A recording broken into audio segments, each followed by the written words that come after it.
Today, I marry my best friend. By Jade Ring. The town of Ponyville was abuzz with friendly chatter.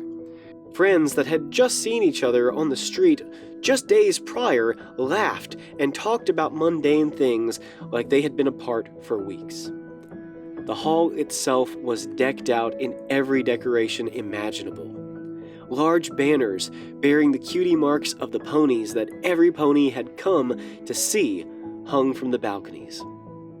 At the room's front, standing beneath an elegant arch that had been commissioned just for the occasion, Lyra Heartstrings was losing her mind. The lime green unicorn's eyes darted every which way at the huge number of ponies that had come to see her get married. Her breath came in short, hitching gasps, and she started to sweat nervously, threatening the elegant gown she'd bought from Carousel Boutique just before hearthwarming. She nearly jumped when she felt a comforting hoof touch her shoulder. "Breathe, Lyra!" Lyra turned and offered a nervous smile to Colgate, her best mare. "I'm breathing plenty. Everything's fine. Oh, why wouldn't everything be fine? Do you think it's all fine? It seems like the entire town thinks it's fine. Her blabbering was stifled by a hoof to her lips. Colgate laughed and gestured to the room filled to capacity. "You weren't expecting every pony to show up, were you?" Lyra pushed Colgate's hoof away and lowered her eyes. "Just caught off guard, I guess. I figured that at least a few of them would have something else to do today. I suggested the day after winter wrap-up because I figured every pony would rather stay home." Colgate shook her head. "Lyra, this is exactly what the town wanted after winter wrap-up. No better way to celebrate spring's arrival than a wedding, right?" Lyra blinked slowly as the realization set in. "I picked the first day of wedding season, didn't I?" "Yep." "Of course I did." Lyra sighed and eyed her dress of white and gold. "I told her that I wanted to do the courthouse thing. Just me, her, you and Barry. No muss, no fuss." Colgate raised an eyebrow. "And deny Barry the chance to outdo her performance at the Apples reception?" "Hey!" The two unicorns looked around at the Earth Pony on the other side of the arch. She looked back at them sourly. "I haven't touched a drop yet."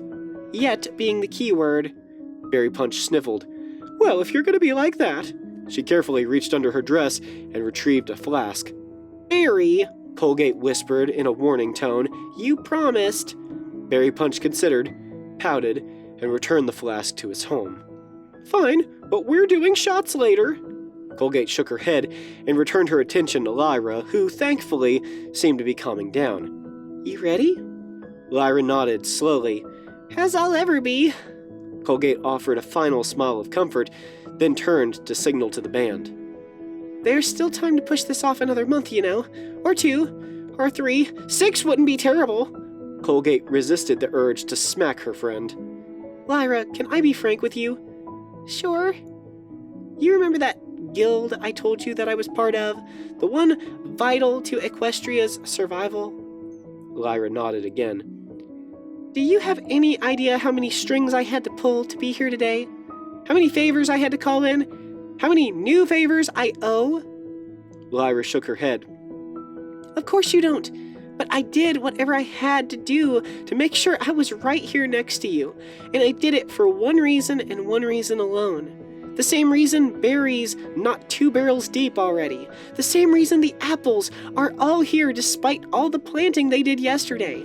The same reason Apple Bloom stayed up all night to make sure this arch we're standing under was perfect. The same reason that Princess by Tartarus Luna is sitting in the front row. To be fair, she's here because she saved me from a carnivorous, gelatinous beast." Ignoring her, Colgate charged on. "All these ponies are here for one reason.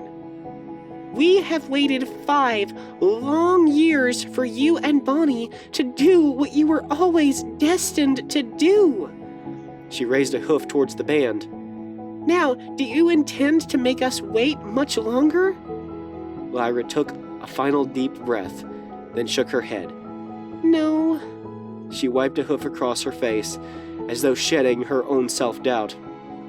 Let's light this candle. Thank you. Colgate's hoof dropped. The band, seeing the signal, began to play. Sweetie Belle, wrapped in her own special gown, opened her mouth and began to sing a sweet love song.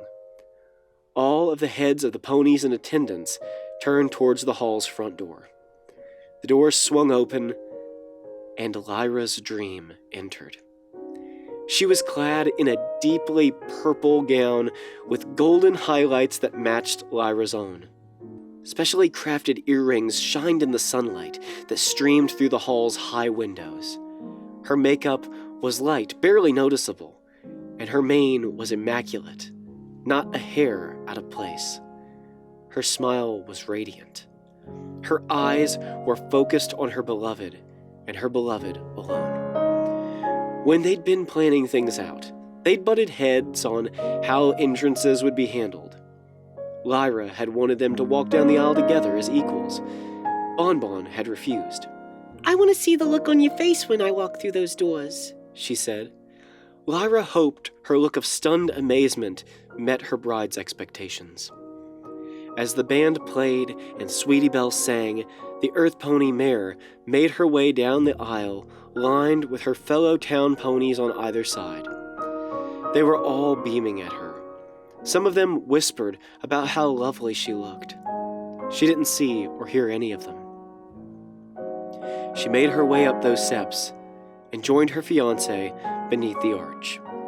The two didn't break contact, even for an instant. You look great, Barry whispered. Do I? Bonbon asked, but not to Barry Punch, to the mare in front of her. Lyra found that she couldn't really understand words anymore.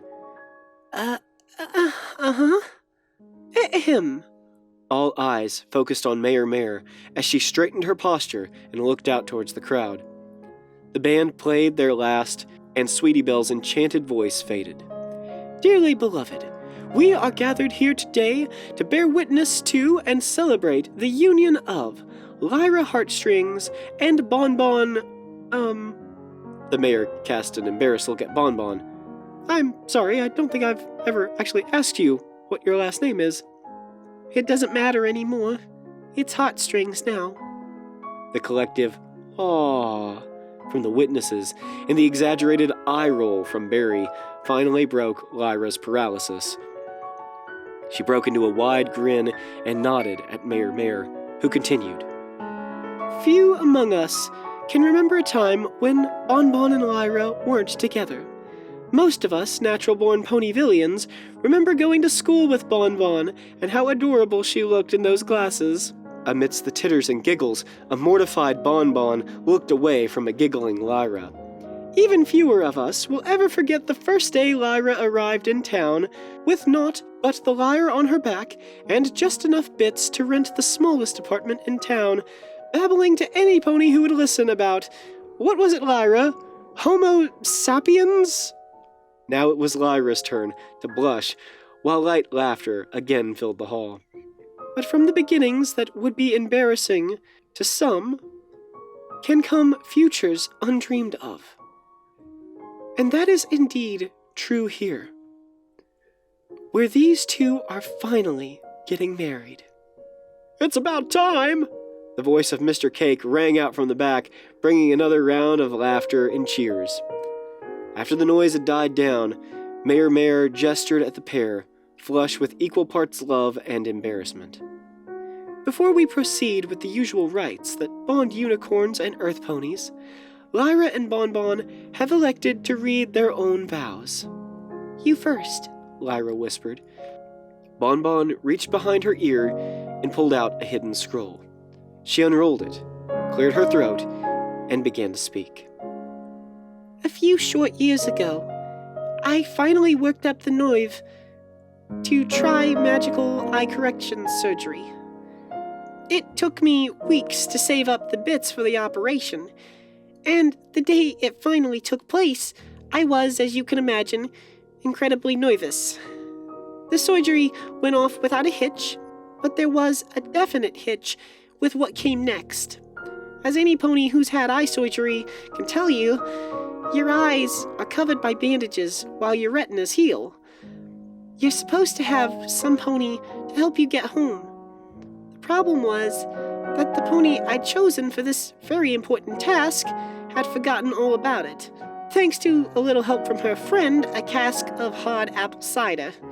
Berry Punch shrank under the laughter even as she joined in.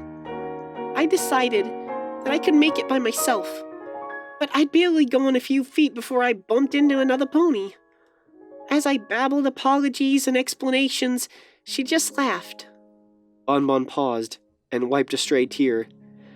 It was the first time I would hear that laugh, but nowhere near the last. In time, that laugh became sweeter than the sweetest music to my ears. In a way, you could say that I fell in love with that laugh before I fell in love with the pony I bumped into.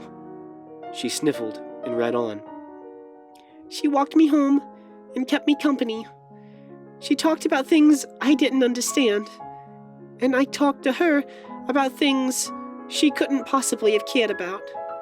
True, Lyra muttered playfully. At the end, right before I removed the bandages, she asked me to join her and a few friends for dinner. Of course I said yes, and when the bandages fell, and she became the first pony these eyes saw without glasses, I felt a whole flock of butterflies take flight in my stomach. We were best friends just weeks later, roommates not long after that, and then... Her voice caught. And then, I finally worked up the nerve to tell you how I felt, and now here we are. And all because my best mare is the biggest lush in Ponyville. This time, Berry Punch gestured towards the laughing crowd. More like an Equestria, am I right? Lyra, I love you. I love you with all my heart and soul. You've always been there for me, literally from the moment we met. I promise you that I will always be there for you too. I will cherish you, take care of you, support you. I will never run from you. Today I become your wife, and that's all I've ever wanted to be.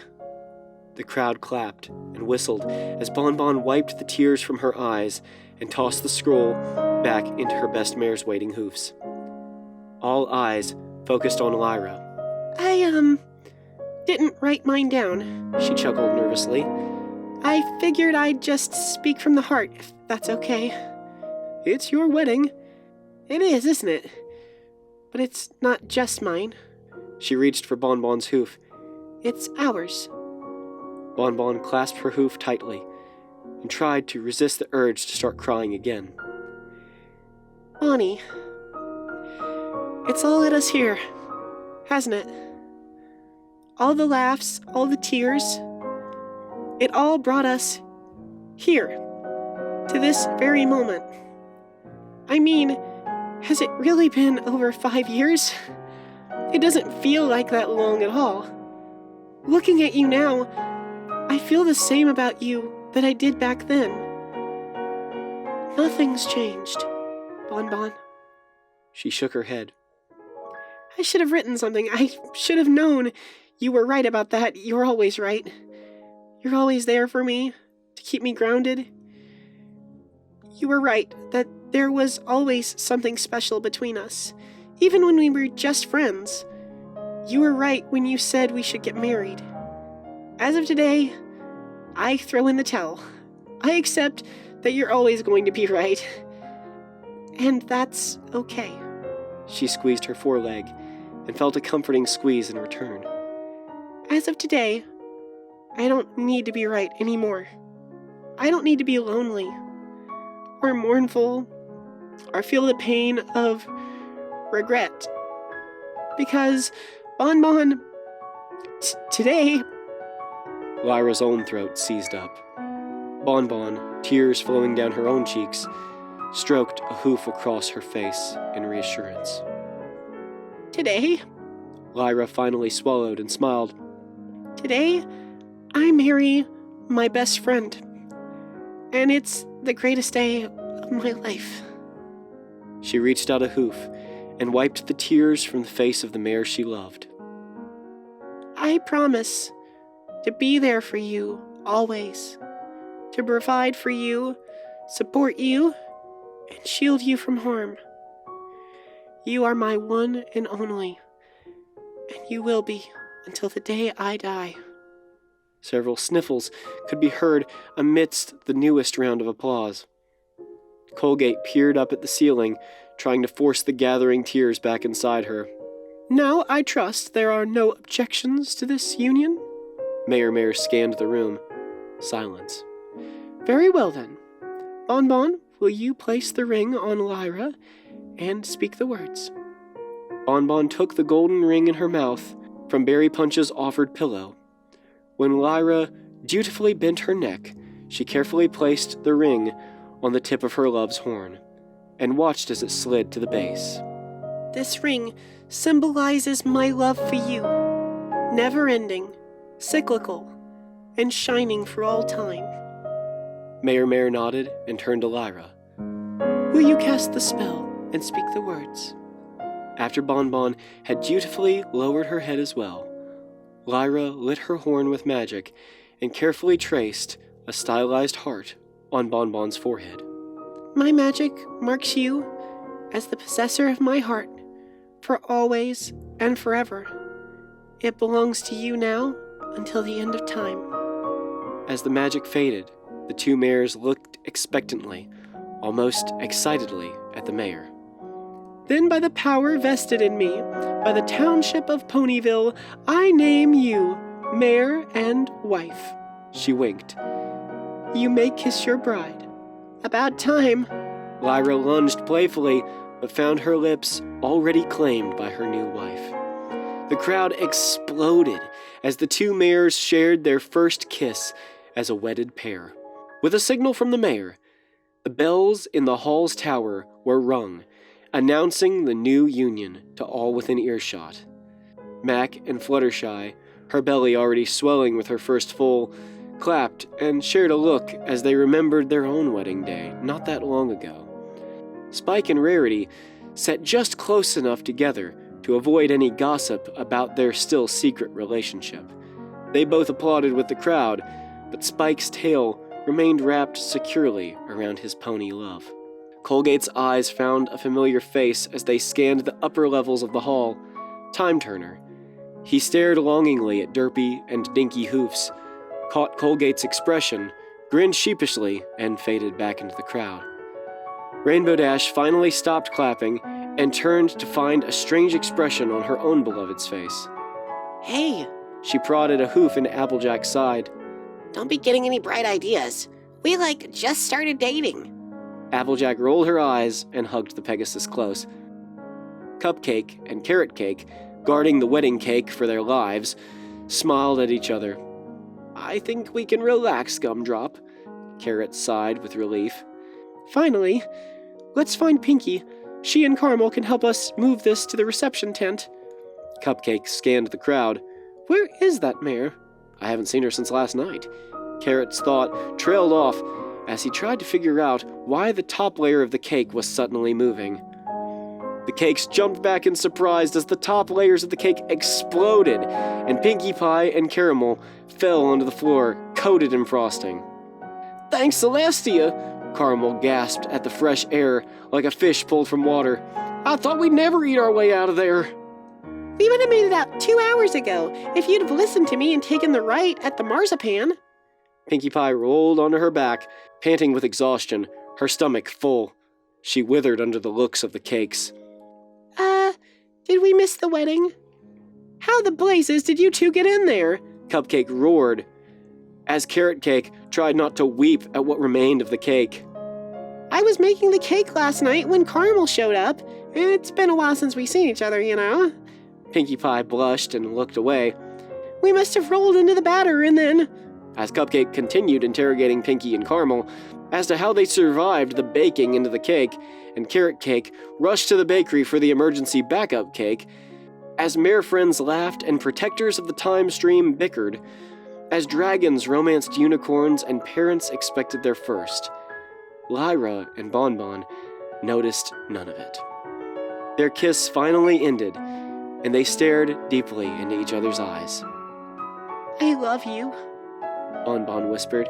I love you too. Lyra whispered back. Their lips met once again as the Ponyville bells continued to announce the marriage of Lyra and Bonbon Heartstrings.